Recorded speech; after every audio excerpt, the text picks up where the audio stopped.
శుక్లాంబరధరం విష్ణుం శశివర్ణం చతుర్భుజం ప్రసన్నవదనం ధ్యాయేత్ సర్వవిఘ్నోపశాంతయే. కామాక్షి పక్ష్మలాక్షి కలిత విపంచి విభాసి వైరించి మనోజవం మరుతతుల్యవేగం జితేంద్రియం బుద్ధిమతాం వరిష్టం వాతాత్మజం వనరయూధముఖ్యం శ్రీరామదూతం శిరసా నమామి. ఆపదామపహర్తారం దాతారం సర్వసంపదాం లోకాభిరామం శ్రీరామం భూయో భూయో నమామ్యహం. హరి ఓం. మనకి ఆదికావ్యం రామాయణం. శ్రీరామాయణం రామచంద్రమూర్తి యొక్క కథనంతటినీ కూడా వివరిస్తుంది. రాముని యొక్క నడక శ్రీరామాయణం. మిగిలిన అవతారాలకి రామావతారానికి ఒక ప్రధానమైనటువంటి భేదం ఉంటుంది. మిగిలిన అవతారాలలో ఏదైనా ఒక విష్ణువాలయాన్ని చూసినప్పుడు లోపల ఉన్నటువంటి అవతారమూర్తి ఎవరు అన్నది ఒకవేళ మనం గుర్తుపట్టలేకపోయినా దానిని విష్ణువాలయము అని పిలుస్తాం. ఒక వామనమూర్తి దేవాలయం ఉందనుకోండి, అది వామనమూర్తి దేవాలయము అని మనం గుర్తుపట్టలేకపోవచ్చు. ఉన్నది కాంచీపురంలో వామనమూర్తికి దేవాలయం ఉంది. అలా ఒకవేళ మనం లోపలికి వెళ్ళే పర్యంతము లోపల ఉన్నటువంటి మూర్తి ఎవరు అన్నది గుర్తుపట్టలేకపోతే విష్ణువాలయము అని పిలిచేస్తాం. అలాగే విష్ణుశక్తి అయినటువంటి అమ్మవారు ఎవరుంటుందో ఆవిడ్ని లక్ష్మీదేవి అని పిలుస్తాం. కానీ ఆ శ్రీ మహావిష్ణువు యొక్క అవతారమైనటువంటి రామాలయం కనపడిందనుకోండి, విష్ణువాలయము అని పిలవం, రామాలయము అనే పిలుస్తాం. మహాలక్ష్మి ఆలయము అని పిలవం సీతమ్మ ఆలయాన్ని. సీతామహాలక్ష్మి అంటామేమో కానీ సీతమ్మ ఆలయము అంటాం.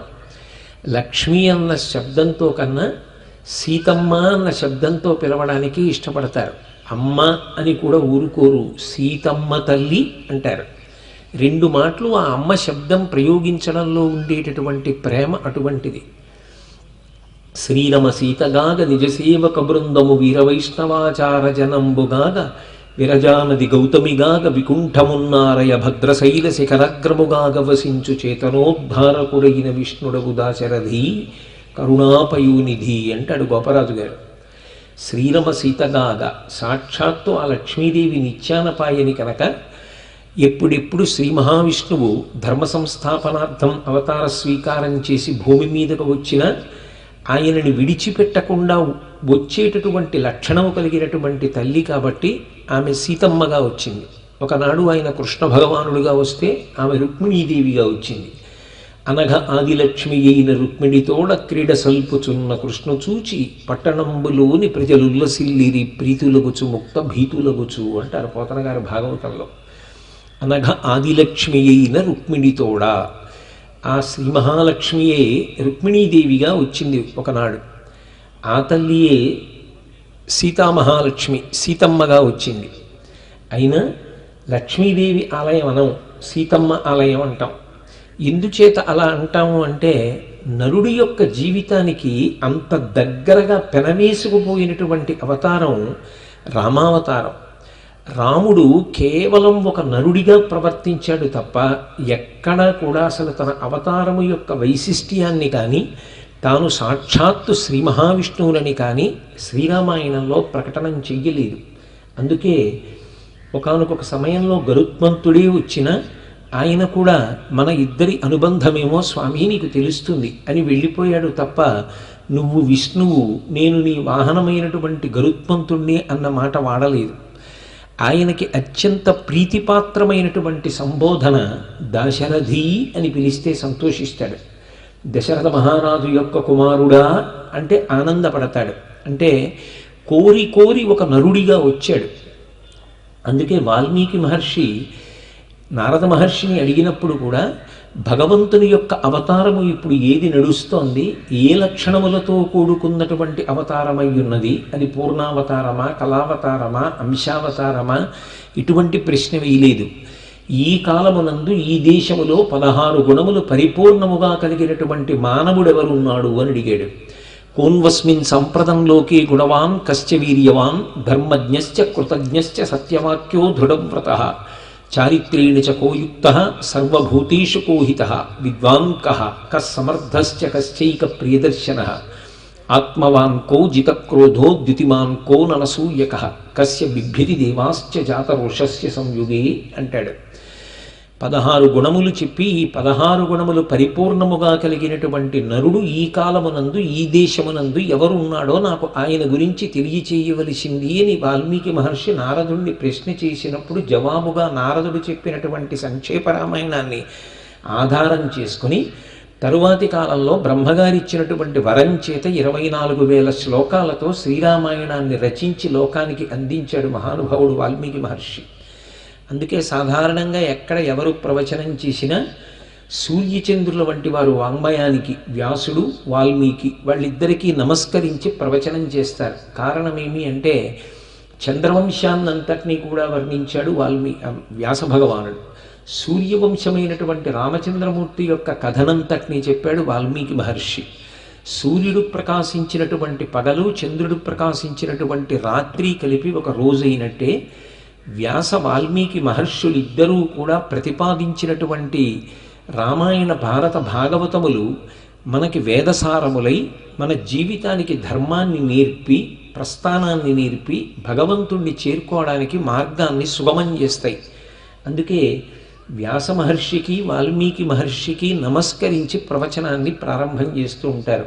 అటువంటి వాల్మీకి మహర్షి చేత ఇవ్వబడినటువంటి రామాయణం సాక్షాత్తుగా వేదోపబృంహణం. వేదమే శ్రీరామాయణ కావ్యంగా నడిచింది. వేదము ఏ పరమేశ్వరుడి గురించి ప్రతిపాదన చేస్తుందో ఆ పరమేశ్వరుడు పరిపూర్ణమైనటువంటి నరుడిగా ఈ లోకంలో నడిచాడు. నడిచి నరులకి అంత దగ్గరయ్యాడు.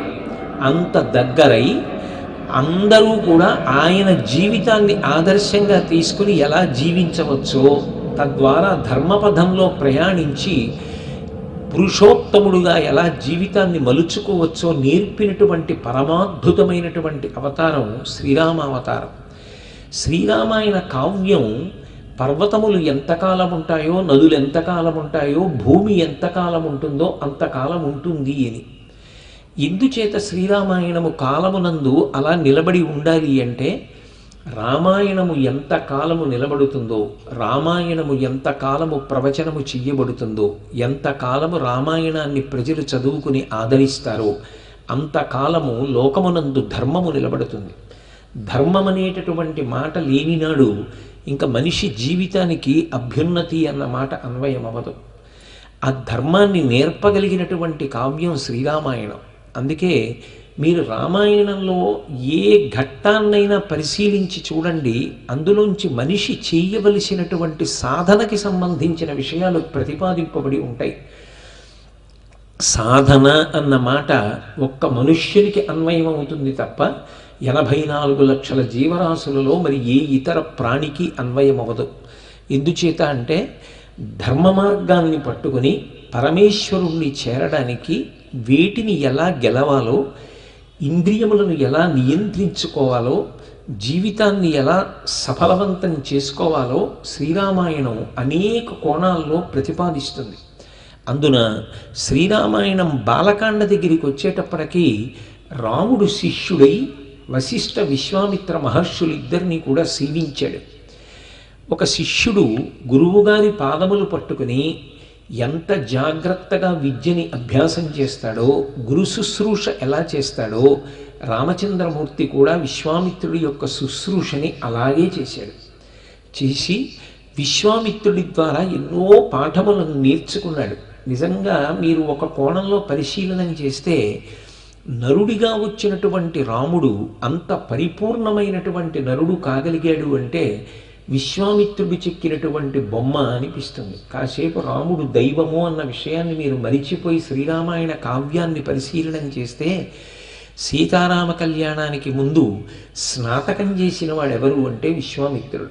స్నాతకంలో గురువుగారు శిష్యుడు పాటించవలసినటువంటి గృహస్థాశ్రమ ధర్మములన్నిటినీ కూడా చెప్పి పరిపూర్ణమైనటువంటి మనుష్యుడిగా చెక్కుతాడు. అలాగే బాలకాండలో విశ్వామిత్రుడి వెంట నడిచినటువంటి రాముడు విశ్వామిత్రుడి ద్వారా ఎన్నో విషయాలు విన్నాడు.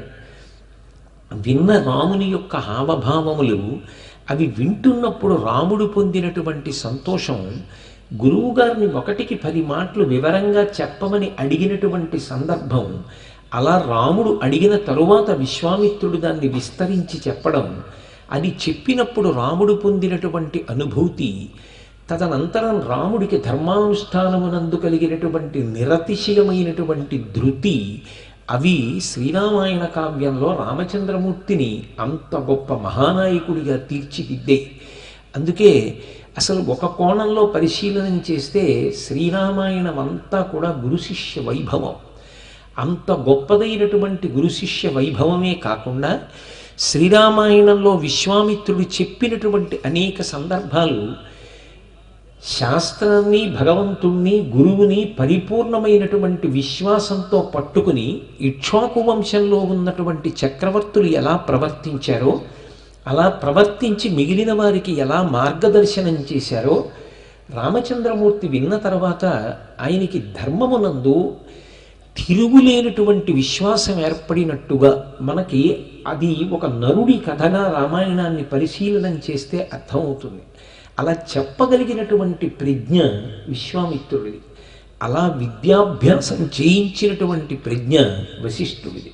అందుకే వాల్మీకి మహర్షి బాలకాండలో ఒక మాట అంటారు, సర్వే వేదవిదశూరా సర్వే లోకహితే రతాః సర్వే జ్ఞానోపసంపన్నా సర్వే సముదితా గుణై అంటారు. రామలక్ష్మణ భరత శత్రుఘ్నులు నలుగురు కూడా వశిష్ఠ మహర్షి దగ్గర విద్యాభ్యాసం చేసి మంచి పండితులయ్యారు, మంచి విద్వాంసులయ్యారు.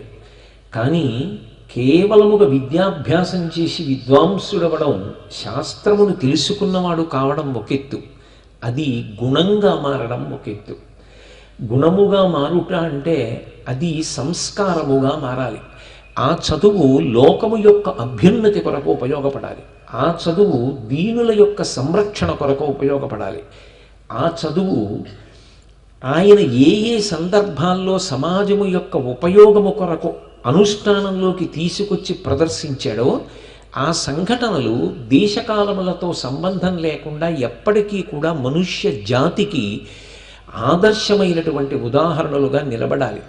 అలా నిలబడడానికి కావలసినటువంటి పూనికని కూడా చదువు చెప్తున్నప్పుడు నేర్పిన మహానుభావుడు వశిష్ఠుడు. అందుకే అంత శక్తివంతుణ్ణి రాముణ్ణి చేసినప్పుడు ఆ రాముడు నిగ్రహాన్ని కోల్పోయి ఏదో ఒక చిన్న కష్టం వచ్చిందనుకోండి, ఆ కష్టాన్ని తట్టుకోలేక ఇంత శక్తి ఉన్నవాడు కనుక ఆ శక్తిని ప్రయోగించి లోకాన్నంతటినీ బాధ పెట్టడం అనేటటువంటి బలహీనతకి వశుడైపోయాడు అనుకోండి. ఇప్పుడు వశిష్ఠుడు చెప్పినటువంటి విద్య, విశ్వామిత్రుడు ఇచ్చినటువంటి అస్త్రములు, ఇవి దేనికి పనికొస్తాయంటే తనని తాను నిగ్రహించుకోలేనటువంటి ఒక బలహీనుడి చేతిలోకి వెళ్ళిన కారణం చేత ఆయనకి ఏదైనా వ్యక్తిగతంగా చిన్న తొట్టుపాటు ఏర్పడితే దాని చేత మొత్తం సమాజాన్ని శిక్షించేటటువంటి పరిస్థితి, అటువంటి ప్రమాదకరమైనటువంటి సందర్భానికి గురువు ప్రచోదనం చేసిన వాడు అవుతాడు, దానికి కారణమవుతాడు. అందుకే కేవలము పాఠం చెప్పడం కాదు, పాఠంతో పాటుగా విద్య అంత శక్తిని శిష్యులకు ఇస్తున్నప్పుడు ఆ నేర్చుకున్నటువంటి విద్య ద్వారా వచ్చినటువంటి శక్తి ఎక్కడెక్కడ మాత్రమే తాను ఉపయోగించవలసి ఉంటుంది, విత్సలవిడిగా శక్తిని వాడకుండా తనకి తాను ఎలా నియంత్రణని విధించుకోవాలి, స్వీయ క్రమశిక్షణతో ఎలా జీవితంలో వృద్ధిలోకి రావాలి, ఎప్పుడెప్పుడు తను నేర్చుకున్నటువంటి విద్య ధర్మంగా అనుష్ఠాన పర్యంతంలోకి రావాలి నేర్పిన మహాపురుషుడు వశిష్ఠుడు. అందుకే అది శ్రీరామాయణంలో రాముని యొక్క గుణములుగా తర్జుమా అయింది తరువాతి కాలంలో. అందుకే సర్వే వేదవిధ శూరాహ సర్వే లోకహితే రతాః, వాళ్ళు తమకి ఏ శక్తి ఉన్నదో ఆ శక్తి ద్వారా లోకము యొక్క హితమునకు పాటుపడ్డారు. అంతేగాని నాకింత పదం ఉంది, నాకింత చదువు ఉంది, నాకింత శక్తి ఉంది, ఈ బలాన్ని నేను నా ఇష్టం వచ్చినట్టుగా ఖర్చు పెడతాను. ఒకసారి గురువుగారి దగ్గర పొందిన తరువాత దాన్ని ఎలా వాడాలి అనేటటువంటి విషయంలో నాకు నియంత్రణ విధించగలిగినటువంటి అధికారం ఎవరికీ ఉండదు, అది నా ఇష్టం అని తెంపరితనానికి కానీ రాముడు సాహసించాడనుకోండి, దాని చేత బాధపడేది ఎవరు అంటే లోకము బాధపడుతుంది. అలా తన నేర్చుకున్నటువంటి విద్య ఏది ఉందో, తనకి గురువుల ద్వారా లభించినటువంటి సమర్థత ఏది ఉన్నదో, ఆ సమర్థత దుర్వినియోగం కాకుండా రాముడు ఎప్పటికప్పుడు పరిశీలించుకొని అది కేవలం లోకహితమునకు మాత్రమే పనికొచ్చేటట్టుగా తనని తాను కట్టడి చేసుకోగలిగినటువంటి శక్తిని కూడా వశిష్ఠుడు పాఠంతో పాటుగా బోధించాడు. ఆ బోధ జరగకపోయి ఉంటే శ్రీరామాయణంలో అనేక పర్యాయములు ఉపద్రవాలు జరగాలి. ఎందుకని అంటే సీతాపహరణం జరిగిన తరువాత రాముడు ఆగ్రహానికి వశుడైపోయాడు అనుకోండి, ఆయనకున్నటువంటి శక్తికి వేరొక రుద్రుడై ఆయన లోకములను లయం చేసేయగలడు. ఆయన యొక్క ఆ అస్త్ర పరాక్రమం, ఆయన యొక్క వీర్యం, ఆయన యొక్క తేజస్సు, ఆయన యొక్క యుద్ధ నైపుణ్యం, ఆయన బాణ ప్రయోగ శక్తి అలా ఉంటాయి. అందుకే అసలు రామాయణంలో అద్భుతమేమి అంటే రాముడు బాణం ప్రయోగించేటటువంటి తీరు. అసలు లోకంలో ఎవరైనా యుద్ధం చేస్తున్నప్పుడు అందంగా ఉంటారని చెప్పడం చాలా కష్టం. యుద్ధం చేసేటప్పుడు ముఖం వ్యగ్రతతో ఉంటుంది. పైగా బాణం తీసి వింటినారికి సంధించి ఆకర్ణాంతము లాగి విడిచిపెడుతున్నప్పుడు ఆయన చాలా అందంగా ఉంటాడండి అని ఎవరూ చెప్పలేరు. కానీ మీరు శ్రీరామాయణ కావ్యాన్ని పరిశీలనం చేస్తే రాముడు యుద్ధం చేస్తున్నప్పుడు ఎంతో అందంగా ఉంటాడు. ఈ మాట చెప్పింది వశిష్ఠుడో, లక్ష్మణుడో, భరతుడో, శత్రుఘ్నుడో, కౌసల్యో, దశరథుడో, సుమంత్రుడో అయితే వాళ్ళు అలాగే అంటారండి అనొచ్చు. శూర్పణఖ చెప్పింది ఈ విషయాన్ని. ఆయన అక్షయ బాణతూణీరంలోంచి ఎప్పుడు బాణాన్ని తీస్తాడో, ఎప్పుడు వింటినారికి సంధిస్తాడో, ఎప్పుడు ఆకర్ణాంతము లాగుతాడో, ఎప్పుడు విడిచిపెడతాడో కనపడదు. ఏదో గాలి ఇవ్వడం కోసం ఏర్పాటు చేయబడినటువంటి ఒక పంఖా యొక్క రెక్కలు అది ఆగి ఉన్నప్పుడు లెక్క పెట్టచ్చు. అది వేగంగా తిరుగుతోంది అనుకోండి, అసలు ఎన్ని రెక్కలు ఉన్నాయన్నది లెక్క పెట్టడం కాదు, చూడడం కూడా సాధ్యం కాదు. రామచంద్రమూర్తి అక్షయ బాణతూడీరములలోంచి బాణాలను తీసి వింటినారికి సంధించి ఆకర్ణాంతములాగి విడిచిపెట్టేటటువంటి వ్యవస్థ అలా ఉంటుంది. అసలు ఆ చెయ్యి కనపడదు, అంత వేగంగా సంధించి వదిలిపెడతాడు. ఆయన బాణప్రయోగం చేస్తున్నాడు అని ఎలా తెలుస్తుంది అంటే ఎదురుగుండా నిలబడినటువంటి శత్రువులు పడిపోతున్న తీరుని బట్టి ఎంత గురి చూసి లక్ష్యాన్ని కొడతాడో అర్థమవుతుంది. అందుకే చాలా ఆశ్చర్యకరమైన రీతిలో ఆయన యొక్క యుద్ధ నైపుణ్యాన్ని కీర్తించాడు గోపరాజు గారు. బండన భీముడర్తజన బంధముడుజ్వల బాణతూణ కోదండ కళాప్రచండ భుజతాండవ కీర్తికి రామమూర్తికిన్ రెండవ సాటి దైవమిక లీడనుచున్ గడకట్టి భీరికా దండ డండ దండ నెడదంబుల జండము నిండ మత్త వేదండము నిక్కి చాటెదను దశరథి కరుణాపయోనిధి అన్నాడు. నేను 4 వీధుల కూడలిలో కర్రలు కట్టి పెద్ద ఢంకా కట్టి ఏనుగు మీద వచ్చి పెద్ద చప్పుడు చేస్తాను. ఎందుకు 4 వీధుల కూడలిలో అలా ఢంకా మోగిస్తున్నావు అని అందరూ అడిగితే, రాముడు యుద్ధం చేస్తున్నప్పుడు ఆయన బాహువులు తాండవం చేస్తాయి, అటువంటి యుద్ధం చేస్తాడు. ఆయన నాటి దైవమిక రెండవ దైవము లేడు అని చాటి చెప్తానన్నాడు. అంత గొప్ప యుద్ధ నైపుణ్యం ఉన్న వ్యక్తి స్వీయ క్రమశిక్షణ లోపించిన వాడు అనుకోండి, ఆయన ఎప్పుడు కోపం వస్తుందో తెలియదు, దేనికి కోపం వస్తుందో తెలియదు. చిన్న మాట తన మాట వినని వారు ఎవరైనా కనపడితే ఇంత అస్త్రశక్తిని ప్రయోగించేటటువంటి బలహీనతకి లోనైపోయేవాడు అనుకోండి, ఆయనకి ఆ శక్తి ఇవ్వడం గురువుగారు చేసిన పెద్ద దోషం అవుతుంది. అందుకే రాముడికి అంత శక్తిని కట్టపెట్టినటువంటి వశిష్ఠుడు అన్నిటికన్నా ఎక్కువ నేర్పింది ఏమిటి అంటే, నేను ఒక్క బాణాన్ని ప్రయోగిస్తే అది లోకము యొక్క హితమా, లోకమునకు ప్రమాదమా, నేను ఈ బాణం వెయ్యొచ్చా వెయ్యకూడదా, ఏ పరిస్థితులలోనైనా సరే బాణాన్ని ప్రయోగించే ముందు లోకము యొక్క హితాన్ని పరిశీలించడం రామచంద్రమూర్తి యొక్క లక్షణం. ఇది సాధన యందు సమాజమనందున్నటువంటి అందరూ కూడా అభ్యాసం చేస్తే ఇంత మంచి గుణములు ఏర్పడ్డాయి. అంటే చదువు పక్కన అంత మంచి సంస్కారాన్ని కూడా గురువుగారు విద్యా బోధనలోనే అందించాడు.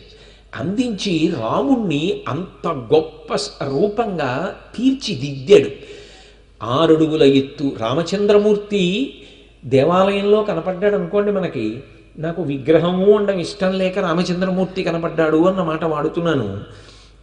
మనం ఒక్కసారి స్థాణువులమై ఆయన అంగప్రత్యంగ సౌందర్యమును కన్నులతో జుర్రుకుంటూ నిలబడిపోతాం.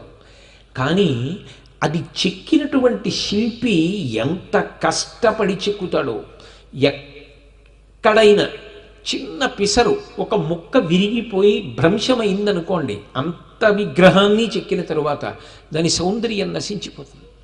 ఒక విగ్రహాన్ని చెక్కినప్పుడు శిల్పి ఎంత జాగ్రత్తగా చెక్కుతాడో, రామచంద్రమూర్తి యొక్క శీల వైభవాన్ని వశిష్ఠ విశ్వామిత్రులు శ్రీరామాయణంలో అలా చెక్కారు.